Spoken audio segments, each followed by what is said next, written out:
While being the basis for Disney's empire, Brothers Grimm stories are very different from what was on the screen. Their undertones are much darker and deserve renewed recognition for their creativeness. These stories are timeless, filled with themes of sacrifice, redemption, and the relentless pursuit of justice. Welcome to Brothers Grimm Sleepy Time. In this episode, we are taking a thrilling journey through Fitcher's Bird, one of the more sinister pieces of the Brothers Grimm collection. We will also delve into some of the lesser-known Brothers Grimm tales that are equally as dark. Here is Fitcher's Bird.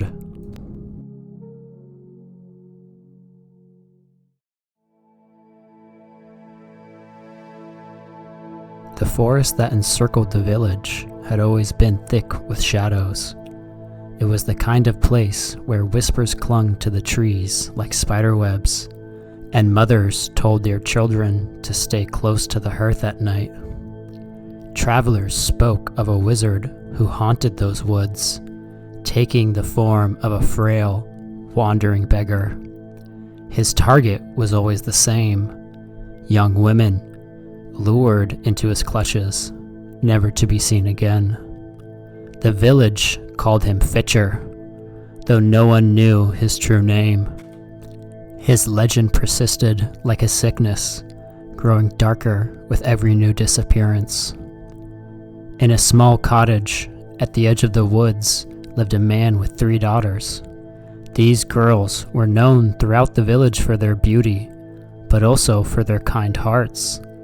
It was their kindness, as much as their beauty, that drew the wizard to their door. One gray morning, Fitcher arrived. Disguised as a bent old man with sunken eyes, he carried a basket on his back and leaned heavily on a gnarled staff.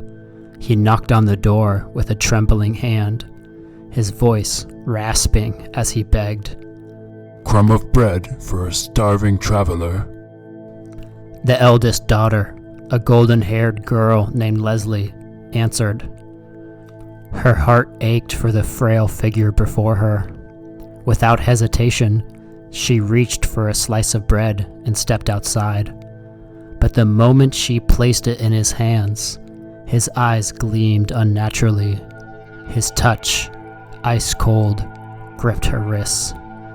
A scream caught in her throat as she was yanked into the basket like a doll.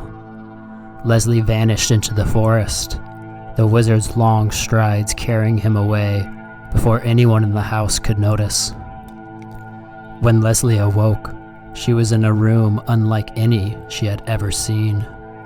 Gold chandeliers glinted in the light of flickering torches. Tapestries of velvet and silk lined the walls, and the air smelled faintly of roses. For a moment, she thought she might be dreaming.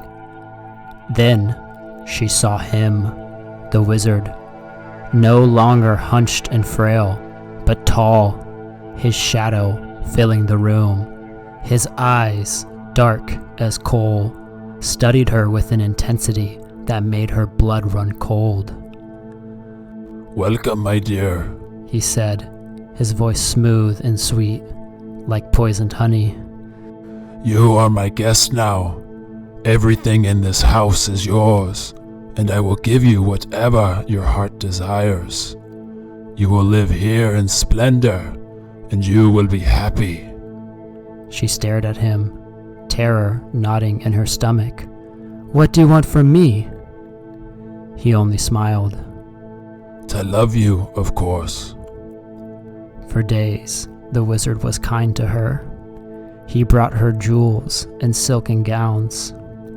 The house obeyed his every whim, as though it were alive. Doors opened before him. The fires and the hearths roared at his command, and food appeared on tables as if summoned by unseen hands. He promised Leslie a life of ease and luxury, but she felt the darkness lurking beneath his words. Then, one day, he gave her a set of keys and a single egg. I must leave for a time, he told her. These keys will open every door in the house, but one, the smallest key, he said, holding it up. Opens a room you must never enter. If you disobey, your life is forfeit. And guard this egg with your life. It holds great power. He left her with a kiss on her trembling hand, and the house fell silent. At first, Leslie enjoyed exploring the house. Each room was more magnificent than the last. There were halls lined with mirrors that made her reflection seem endless, and the treasure rooms filled with gold and jewels that sparkled like stars. She tried to lose herself in the beauty, but the small key weighed heavy in her pocket, a constant reminder of the forbidden door. By the third day, her curiosity became unbearable. What could possibly be behind that door? She wondered. The wizard's warning echoed in her mind, but it only added to the allure. At last, she found herself standing before the door. It was plain and unremarkable, a stark contrast to the splendor of the other rooms. Her hand shook as she inserted the key and turned it. The lock clicked, and the door swung open. The air that rushed out was heavy and foul, thick with the stench of death. In the center of the room was a massive, blood-stained basin. Leslie's stomach churned as she realized what it held: severed limbs and lifeless faces. A chopping block stood nearby, with a gleaming axe resting on it. The walls were splattered with blood, and she thought she could still hear faint echoes of screams. She stumbled backward, clutching the egg so tightly it slipped from her hand. It landed in the basin with a sickening splash. Panicked, she fisted out and tried to scrub it clean, but no matter how hard she scrubbed, the blood reappeared. The egg was stained, as if cursed to bear witness to her disobedience. The wizard returned the next day. Give me the keys, he said, his voice soft but dangerous. She handed them to him, her hands trembling. He inspected them, his gaze lingering on the smallest one. Where is the egg? He asked. She held it out to him, her heart pounding. His face darkened as he saw the bloodstains. You went into the forbidden room, he said, his voice dropping to a growl. You disobeyed me. Please, forgive me, she begged. But he grabbed her by the hair, dragging her through the house. Since you entered that room against my will, you shall remain there forever, he hissed. She screamed as he threw her into the chamber. The last thing she saw was the axe glinting in his hand before everything went black.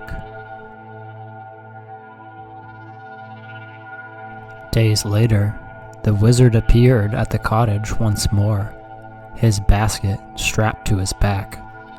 This time, he lured the second daughter, Greta, with the same trick.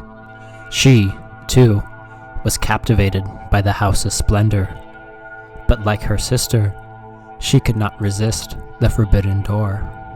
And like her sister, she paid for her curiosity with her life. The wizard's hunger was not yet sated. He returned for the youngest daughter, Mina, a sharp-witted girl with fire in her eyes. When he seized her, she did not scream or struggle. Instead, she stared at him with a calmness that unsettled him. Once in the house, Mina followed his instructions. She accepted the keys and the egg with a polite smile. But as soon as he left, she hid the egg in a safe place.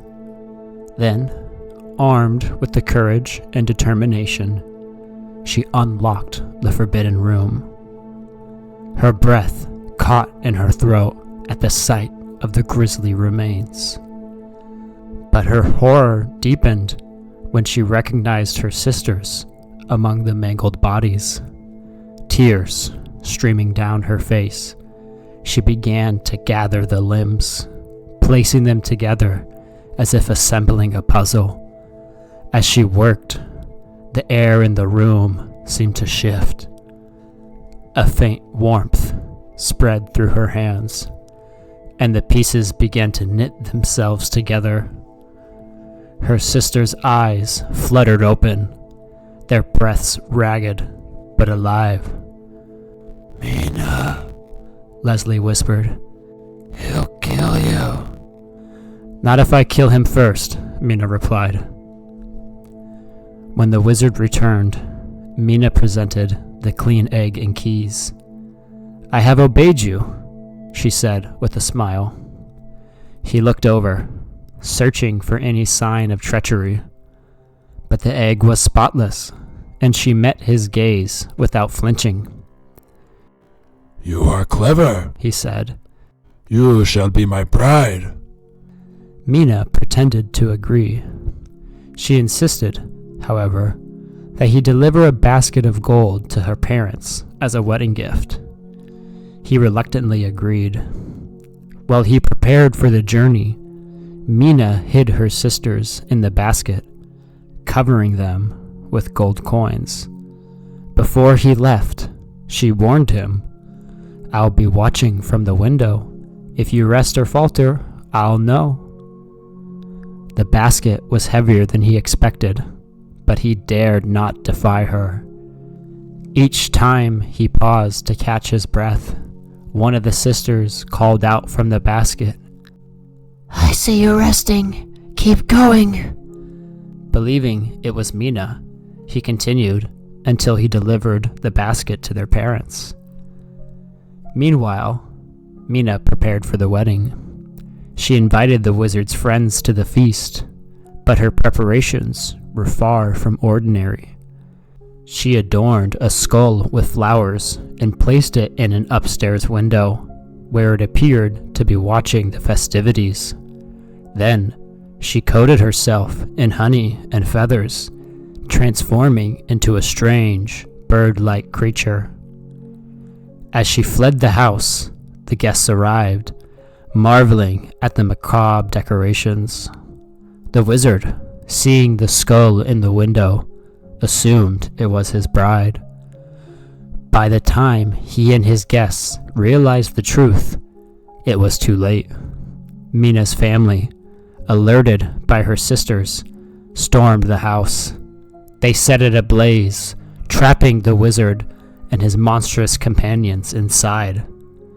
As the flames consumed the house, Mina watched from the forest, her sisters by her side.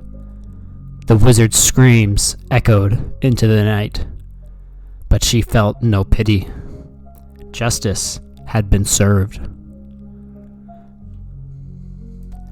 The three sisters returned home, scarred but alive. They spoke little of what had happened in the forest, but the villagers noticed a change in them. Their laughter was quieter, their smiles tinged with sorrow. Still, they were free, and the shadow of Fitcher's cruelty was gone. But deep in the forest, among the ruins of the house, whispers began anew. Some said the wizard's spirit still lingered, waiting for another chance to strike. And so, the villagers kept their doors locked tight and their daughters close, for they knew that evil was never truly vanquished. It only waited.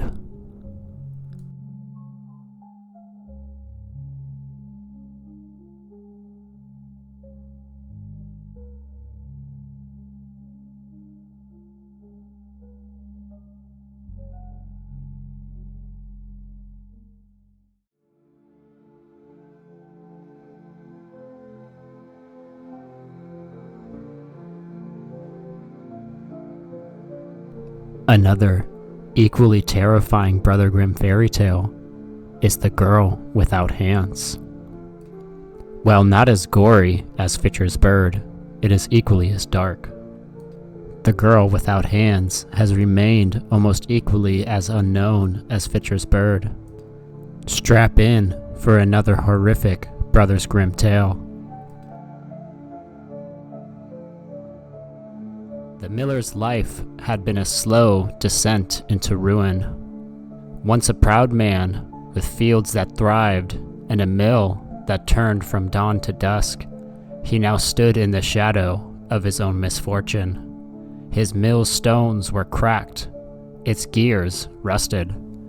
The once bountiful apple tree behind the mill bore only a sparse crop, its gnarled branches clawing at the sky. The world, it seemed, had turned its back on him. One day, he ventured into the forest to gather wood. His axe bit into the trees with a tired rhythm, the sound swallowed by the oppressive quiet of the woods. As he worked, a shadow fell across him, though the sun was high. Turning, he saw an old man, tall, stooped, with a face that seemed carved from stone. His eyes glinted like coals, and his voice, low and rough, seemed to come from deep within the earth. Why you toil so hard for scraps? The old man asked. I can give you wealth beyond imagining. You'll want for nothing ever again. The miller's heart leapt at the offer. What must I do? Only a small thing, the man said, his lips curling into a smile that didn't touch his eyes. Promise me what stands behind your mill, and all this will be yours. The miller thought of the old apple tree, its twisted trunk a reminder of better times. What was an apple tree compared to the riches? You may have it, he said quickly. The old man extended a hand, and when the miller shook it, his skin felt cold as winter frost. The man handed him a piece of parchment. Sign here, and in 3 years, I will come to claim what is mine. The miller hesitated, but visions of wealth clouded his judgment. He scratched his name across the page. The man chuckled, a sound that made the air feel heavy. You've made a wise choice, he said, and disappeared into the trees as suddenly as he had come. The miller returned home to find his house transformed. Chests and cupboards, brimmed with gold coins, bolts of fine cloth, and jewels that glittered like captured stars. His wife, pale with shock, asked where it all came from. He told her of the man in the woods and the deal he had made. Her face drained of color. Husband, you fool! He meant not the tree but our daughter. She was behind the mill, sweeping the yard. The miller's stomach twisted in horror. His daughter, Anna, was a kind and gentle soul, as beautiful as she was pious. She had a way of carrying the light with her, even in the darkest of times. The thought of losing her made his newfound wealth feel like ash in his mouth. The years passed swiftly, and the day came when the old man, no, the devil, was to return. Anna spent the morning in prayer, drawing a circle of chalk around herself for protection. When the devil appeared, his form was no longer human. His eyes burned like embers, and his voice was a guttural growl. He tried to cross the line, but the barrier held, and the water she cleansed herself with had protected her. Furious, he turned to the miller. Take her water away. Without it, she cannot stay pure. Reluctantly, the miller obeyed. The next day, the devil came again, but Anna had wept on her hands, washing them clean with her tears. The devil raged. Cut off her hands, or I will take you in her place. The miller was stricken with terror. Anna, he begged, forgive me. If I do not obey, he will drag me to hell. Anna's heart broke for her father. Do as you must, she said, her voice steady. I will endure. With trembling hands, the miller raised his axe. Anna knelt, offering her hands. The blade fell, and blood stained the earth. The devil returned, but again, her tears cleansed her stumps. He howled in frustration, his power broken, and vanished into the shadows. The miller, overcome with guilt, vowed to care for Anna forever, but she could not stay.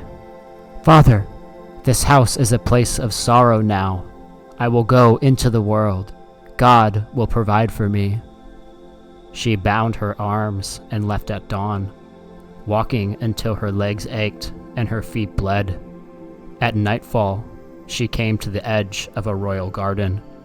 A high wall and a moat surrounded it, but through the bars of the gate, she saw trees heavy with golden pears.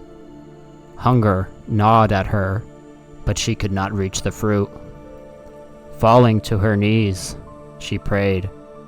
A soft light descended, and an angel appeared. With a wave of its hand, the water parted, forming a path. Anna crossed, and with no hands to pick the fruit, ate a single pear from the tree with just her mouth. The gardener, who had seen the angel's glow, believed Anna to be a spirit and told no one what he had witnessed. But the next morning, the king counted the pears and noticed one was missing. When the gardener told his story, the king resolved to see for himself. That night, the king and his priest hid beneath the pear tree. At midnight, Anna returned, her hunger driving her back. The angel stood beside her, its light illuminating the dark garden. As she reached for another pear, the priest stepped forward. "Who are you?" he demanded. "A spirit or a mortal?" Anna turned, her eyes wide. "I am no spirit, but a poor girl cast out by all but God." The king stepped forward. "If you have forsaken by the world, you will find refuge with me." He brought her to his palace, where she was bathed and clothed in fine garments. Silver hands were crafted for her, and in time the king grew love for her. They were married, and for a while Anna knew happiness. A year later, the king was called to war. Before departing, he entrusted Anna and their unborn child to his mother. When the baby was born, a healthy boy, a queen mother sent a messenger with the news. But the devil had not forgotten Anna. He intercepted the letter, changing its message to say the child was a monster. The king, though shocked, wrote back, instructing his mother to care for Anna and the child. But again, the devil intervened, forging a letter that commanded the queen and her child be put to death. The queen mother, horrified but obedient, could not bring herself to kill them. Instead, she sacrificed a hind, cutting out its tongue and eyes as false proof of her deed. She told Anna, "You must flee, never return, for the king believes you dead." Heartbroken, Anna tied her child to her back and wandered into the wilderness. The forest was vast and wild, a place where few dared to tread. Anna prayed for guidance, and once again the angel appeared. It led her to a small house marked with the words, "Here all dwell free." Inside, a maiden clothed in white welcomed her. "I have been sent to care for you," the maiden said. She took the child and fed him, then gave Anna shelter. Anna remained there for 7 years. Through her prayers and unwavering faith, her hands began to grow back, flesh and bone replacing the cold silver. When the king returned from war, he demanded to see his wife and child. His mother wept and showed him the forged letters. Realizing the truth, the king was consumed with grief. "I will not rest," he swore, "until I find them." For 7 years, he searched, traveling through forests and mountains, living on little but his determination. At last, he came upon the house marked, "Here all dwell free." The maiden welcomed him inside and offered him rest. As he slept, Anna came to him, her son at her side. "Sorrowful," she whispered to the boy, "pick up your father's handkerchief." The child hesitated. "He is not my father. My father is in heaven." The king stirred, his heart aching at the words. "I am your father," he said, sitting up. He looked at Anna and saw her hands, whole and alive. "My wife had silver hands," he murmured. Anna smiled. "By God's grace, they have been restored." The maiden brought the silver hands as proof, and the king wept with joy. "A great burden has been lifted from my heart," he said. The family returned to the palace, where the queen mother embraced them with tears and relief. The king and Anna were remarried in a grand celebration, their love stronger than ever. And though the scars of their trials remained, they lived out their days in peace, bound together by faith and resilience. But deep in the shadows of the forest, the devil seethed, waiting for another chance to claim what he believed was his.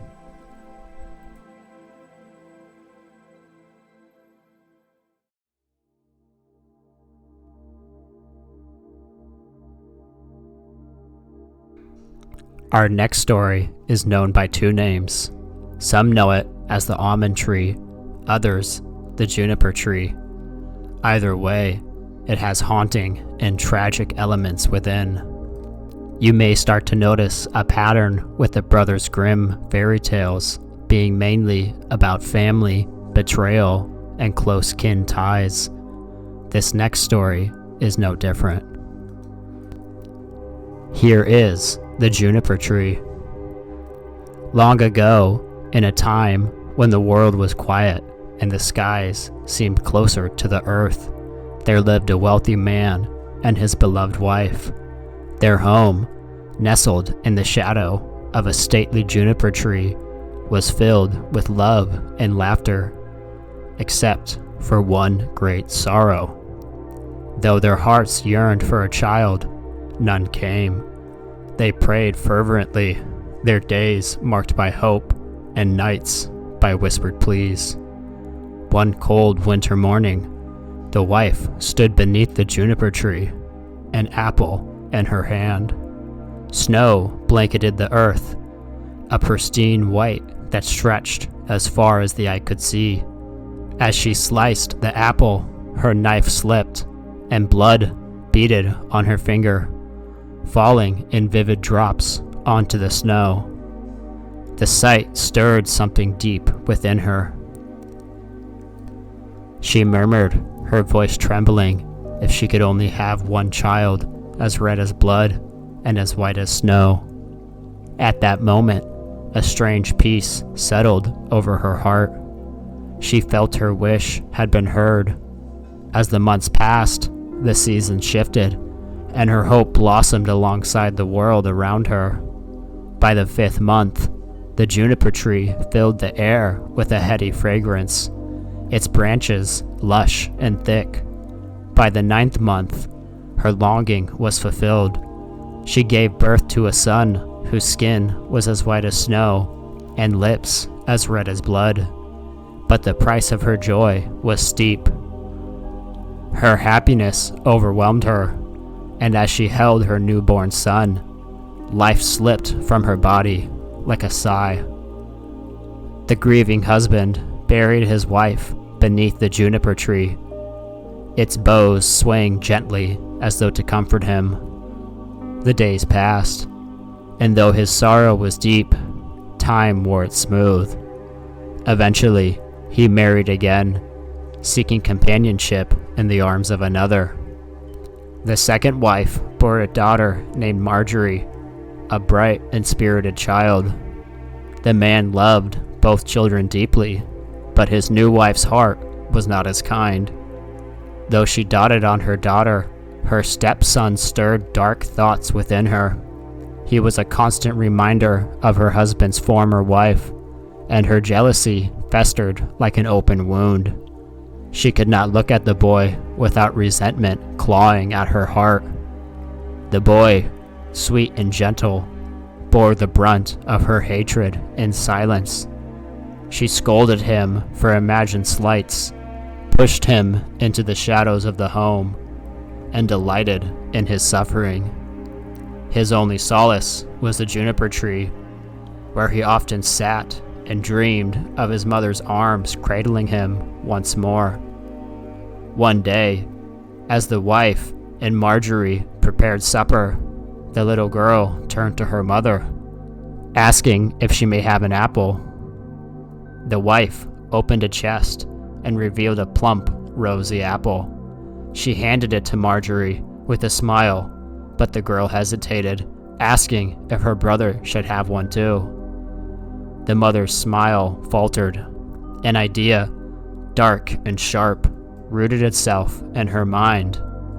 She sweetly said that he can have one as well. When the boy returned from school, the wife called out to him with an uncharacteristically kind tone. She motioned him to come closer, offering up an apple.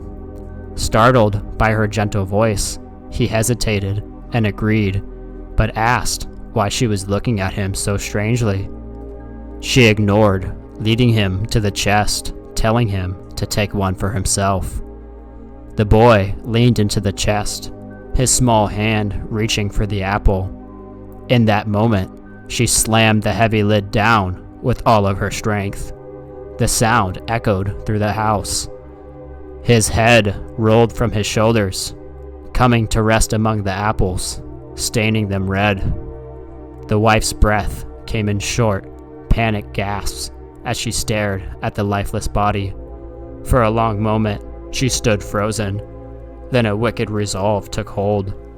She wrapped the boy's head back onto his body with a handkerchief and set him in a chair by the door, placing an apple in his hand. Later, Marjorie found her brother sitting eerily still. She tugged at his sleeve, asking him if he would share his apple. The boy did not answer. Fear creeping into her voice, she asked again. Still, he was silent. Remembering her mother's advice, she struck him lightly on the cheek. His head fell from his body, and a scream tore from her throat, crying for her mother.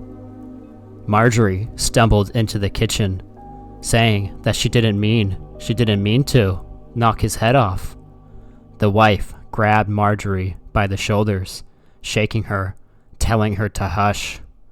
Tears streaming down her face, Marjorie obeyed, though her sobs continued to shake her frame. That night, as the father returned home, the wife served a black broth for supper. The father asked where his son was, glancing around the room. The wife kept her eyes on the pot, saying that he had gone to stay with his great uncle and that he was eager to go. The father frowned, asking if he left without saying goodbye. She replied smoothly that he was already in such a hurry as she ladled broth into his bowl. The father ate in silence, though his heart felt heavy. Beneath the table, Marjorie wept quietly, her tears falling into the broth like drops of rain. Unable to bear her guilt, Marjorie gathered her brother's bones and her finest handkerchief and carried them to the juniper tree. She laid them gently in the grass beneath it and wept until her chest ached. As her tears fell, the tree seemed to come alive. Its branches swayed as if in a storm, and a great wind swept through the courtyard. From the tree, a flame flickered, growing brighter and brighter until a great bird emerged. Its feathers glowed with hues of crimson and gold, and its song was as piercing as it was beautiful. Marjorie watched, her grief replaced by awe. When the bird flew away, the handkerchief and bones were gone, and her heart felt strangely light. The bird soared through the air, its songs carrying across the land. It perched first on the roof of a goldsmith shop, singing, "It was my mother who murdered me. It was my father who ate of me. It was my sister, Marjorie, who all my bones in pieces found. Them in a handkerchief she bound, and laid them under the almond tree. Quit, quit, quit, I cry. Oh, what a beautiful bird am I." The goldsmith stepped out, entranced, exclaiming, "What a song!" asking the bird to sing it again. The bird cocked its head, saying it will only sing again if it gives him the golden chain that he holds. The goldsmith, eager to hear the melody, handed over the chain. The bird repeated its haunting song before flying off, the chain in its claws. Next, the bird landed on the shoemaker's roof and sang its song again. The shoemaker offered a pair of fine red shoes in exchange for another performance. The bird accepted, taking the shoes in its other claw. Finally, the bird stopped at a mill. Perched on a linden tree, it sang its tale. The millers, captivated, agreed to give the bird their millstone. Together, they heaved the heavy stone, and the bird took it, balancing it around its neck as it flew away. The bird returned to the juniper tree, its claws clutching the chain and shoes, the millstone hanging heavy from its neck. Inside the house, the father sat at the table, feeling an unfamiliar lightness in his heart. He remarked that the sun is shining brightly, and he feels as though an old friend is near. The wife, on the other hand, was restless. She muttered that there's a weight on her chest and that the air feels heavy. Marjorie sat quietly, her plate untouched. As the bird alighted on the juniper tree, it began to sing once more. The wife's face turned ashen. She covered her ears, but the song burrowed in her mind. The father, entranced, stepped outside as the bird dropped the gold chain around his neck. "What a marvelous creature," he said, admiring the gift. The bird sang on, dropping the red shoes on Marjorie's feet. She slipped them on, feeling a joy she hadn't known since her brother's death. Finally, the bird fixed its burning gaze on the house. Its song grew louder, its notes sharper. The wife stumbled to the door, her hair wild, her eyes wide with fear. As she stepped outside, the bird released the millstone. It plummeted, striking her head with a sickening crack. She collapsed to the ground, lifeless. As the dust settled, the bird vanished in a blaze of light. In its place stood the boy, whole and alive. The father and Marjorie embraced him, their hearts overflowing with joy. The family, now free of the wife's cruelty, returned to their lives. Beneath the juniper tree, they buried the millstone, a silent testament to the justice that had been served. Though the boy's time as a bird was never spoken of again, the songs lingered in their hearts, a reminder of the bond that even death could not sever.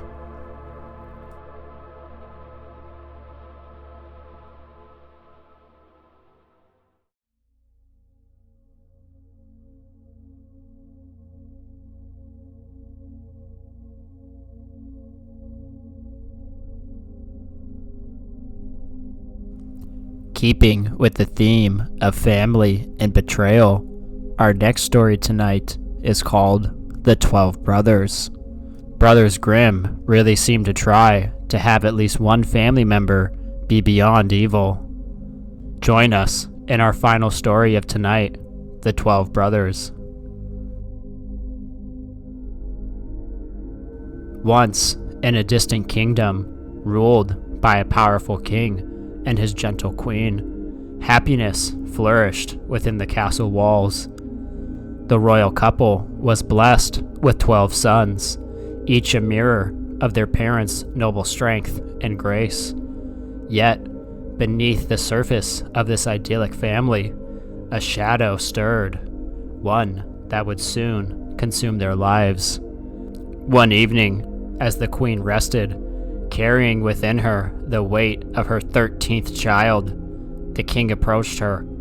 His expression was grim, his voice edged with finality.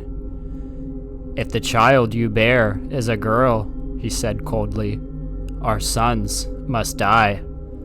The kingdom cannot divide its wealth among many heirs. She shall inherit all, as is just." The queen's heart froze. Her fingers trembled as he handed her the key to a locked chamber. "Do not speak of this," he commanded, before leaving her alone with her growing despair. Curiosity and dread compelled her to enter the chamber. Inside, her worst fears materialized. 12 black coffins, each lined with wood shavings and adorned with a small, delicate pillow, awaited their occupants. The queen's knees buckled, and she collapsed, her cries of anguish echoing through the cold stone walls. Days turned into weeks, and the queen's sorrow became a permanent feature of her countenance. Her youngest son, Benjamin, a boy with a kind heart and a curious nature, couldn't bear her grief. One evening, he confronted her, asking, why does she cry? What burdens her heart? At first, she refused to speak, but Benjamin's gentle persistence broke her resolve. With trembling hands, she led him to the chamber and revealed the coffins. She explained that if she gives birth to a girl, these coffins will hold him and his brothers. His father would not change his mind. Horror and fury flashed in Benjamin's eyes, but his voice remained steady, telling his mother not to weep, and that he and his brothers will take care of themselves. He hurried to his brothers, sharing the grim news, and together they devised a plan. The queen, reluctant but resolute, blessed her sons. She urged them to go into the forest and hide, and that she will signal them when it is safe to return. She explained that she will raise a white flag if she bears a son, but if a daughter is born, a red flag will fly, and they must flee. The brothers embraced her one last time before vanishing into the dense, dark forest. For days, they huddled under towering oaks, one always perched high to watch the castle's tower. On the 11th day, it was Benjamin's turn. As he gazed into the distance, a flag unfurled. His heart plummeted. It was red. When he relayed the news, rage consumed the brothers. One spat that they shall die, all for the sake of a girl. They swore vengeance, that whenever they would find a maiden, they would kill her. Their pact sealed, they ventured deeper into the forest, until they stumbled upon a small, sinister hut that seemed to breathe with an unnatural energy. Its walls leaned askew, vines coiled like serpents around its frame, and the air inside was damp and heavy. They declared that they will live there. The youngest, Benjamin, was too small and fragile to hunt, so he was tasked with tending the home. The brothers hunted furiously, bringing back hares, deer, and wild birds for Benjamin to prepare. Years passed, and the hut became their grim sanctuary. Yet, the memory of their sister's birth lingered, a smoldering ember of anger in their hearts. Meanwhile, within the castle, the queen's daughter grew into a vision of beauty. Her golden hair shone like sunlight, and upon her brow rested a star as bright as the heavens. She was kind and inquisitive, yet there was an emptiness within her, an unspoken yearning. One day, while assisting her mother with cleaning, she noticed 12 small shirts among the garments. She asked, "Who wears these?" The queen's face began to turn pale. She confessed that they belonged to her brothers, her voice heavy with sorrow. She demanded to know where her brothers were. Tears welled in the queen's eyes as she recounted the story of the coffins, the red flag, and the sons who vanished into the wilderness. The girl declared that she must find them, for they are her blood. Though the queen protested, the girl's resolve was unshakable. She took the 12 shirts and ventured into the forest, her heart a mixture of fear and hope. The forest seemed alive, its shadows shifting as if whispering secrets. For days she wandered, the silence punctuated only by the rustle of leaves and the occasional snap of a twig. One evening, as the sun bled crimson over the horizon, she stumbled upon the bewitched hut. Steeling herself, she entered. Inside, she found Benjamin. His face, though older, bore a resemblance to her own. He stared at her, bewildered. "Who are you, and what do you seek?" he asked. She replied that she is his sister, showing him the shirts, and that she had come to find him and her other brothers. Benjamin's expression shifted from suspicion to joy, and tears brimmed in his eyes. They embraced, but his joy was tempered by fear. He warned that the brothers had sworn to kill any maiden they met, and that she must hide until he can convince them to spare her. He concealed her under a large tub, and when the others returned, weary from the hunting, he waited until they had eaten before speaking. He asked what would they do if he told them their sister was here. They froze, their faces darkening. They explained that they swore an oath she must die, but Benjamin pleaded no, that she had come to reunite with them, and that they must let her live. After a tense silence, the brothers relented and told him to bring her out. When the girl emerged, her golden star catching the dim light, their anger melted into awe. One by one, they embraced her, and the hut was filled with an unfamiliar warmth. The days that followed were joyous. She brought a sense of order and light to their dark lives. She cleaned the hut, prepared meals, and tended to the small garden that grew outside. But one fateful day, as she wandered the garden, she noticed 12 lilies. Their delicate white petals seemed to shimmer in the sunlight. Wanting to surprise her brothers, she plucked the flowers. But as the stems snapped, a thunderous roar shook the earth. The sky darkened, and before her eyes, her brothers transformed into ravens. They screeched, their cries filled with despair, and flew away, leaving her alone as the hut and garden dissolved into nothingness. A frail old woman appeared, her face weathered like ancient bark. The old woman asked the girl what she had done. The girl cried if she could save them. The woman's gaze was stern and explained that there is only but one way. For 7 years, she must remain silent, speak no words, laugh no laugh, and if she falters, even for a moment, they all will perish. The girl's resolve was immediate and said she would do it. She wandered the forest in silence until she found a tall tree and made her home within its branches.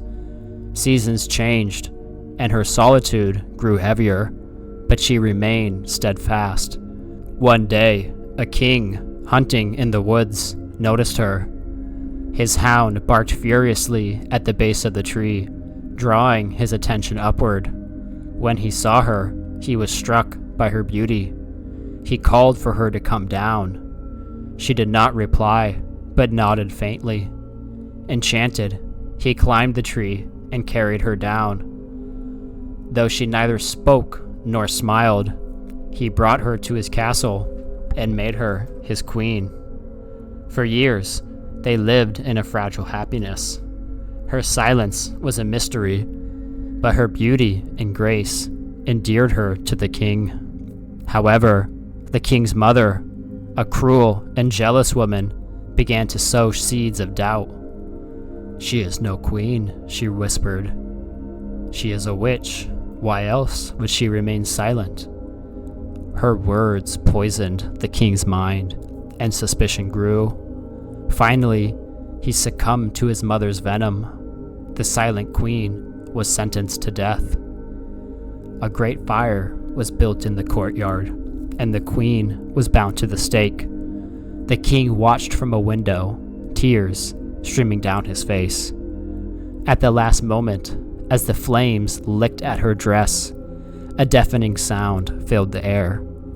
12 ravens descended, their black feathers shining like onyx. They landed before the fire, transforming into her brothers. They extinguished the flames, freed her from the stake, and embraced her. As the final second of the 7th year passed, the queen's voice returned. She explained everything: the lilies, the curse, her silence. The king, overcome with remorse, fell to his knees and begged for forgiveness. The brothers accepted him, and harmony was restored. As for the wicked mother, her cruelty did not go unpunished. She was cast into a barrel filled with boiling oil and venomous snakes, meeting an end as gruesome as her deeds. The queen, her brothers, and the king lived on, their bond stronger than ever. But the memory of the forest, the lilies, and the curse lingered, a haunting reminder of the price of love and loyalty.